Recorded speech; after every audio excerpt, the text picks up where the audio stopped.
আগামীর বাংলাদেশ হবে বৈষম্যহীন বাংলাদেশ।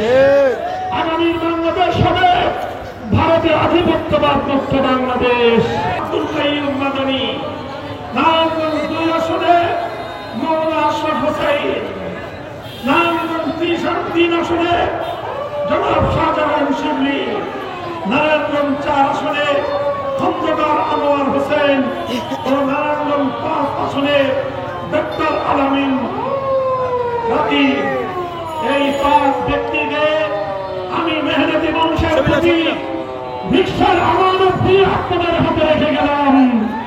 নারায়ণগঞ্জবাসী আগামী দিনে মেহনতি গরিব দুঃখী মানুষের অধিকার আদায়ের জন্য ভিক্ষা প্রতীককে আপনারা বিজয়ী করবেন ইনশাআল্লাহ। সংগ্রামী সাথী বন্ধুগণ, ইনশাআল্লাহ আমরা অতীতেও যেভাবে প্রতিটি অন্যায়ের বিরুদ্ধে রাজপথে ছিলাম, আগামীর বাংলাদেশে জুলাইয়ের আদর্শের ভিত্তিতে বৈষম্যহীন বাংলাদেশ গড়েই করে ফিরবো ইনশাআল্লাহ। আপনার পাশে থাকবেন তো?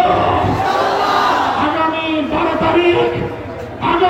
তারিখ বাংলাদেশ খেলাফত মজলিসের পক্ষ থেকে সারা দেশের প্রতিটি জেলায় জেলায় জুলাই সনদ বাস্তবায়ন সহ 5 দফা দাবিতে মাননীয় প্রধান উপদেষ্টা বরাবর ডিসি অফিসের মাধ্যমে স্মারকলিপি প্রদান কর্মসূচির ঘোষণা করা হয়েছে।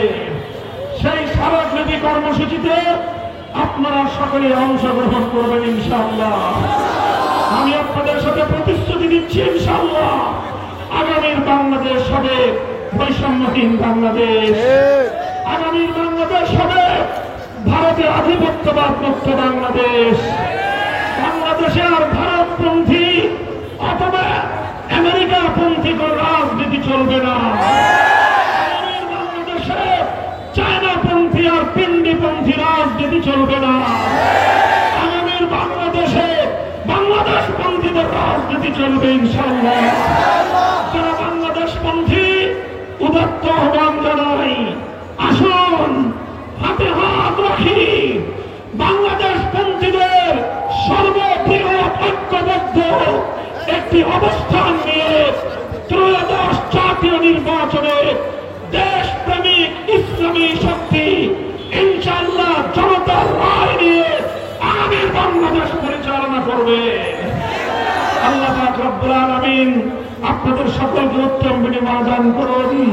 বাংলাদেশকে আল্লাহ পাক রক্ষা করুন।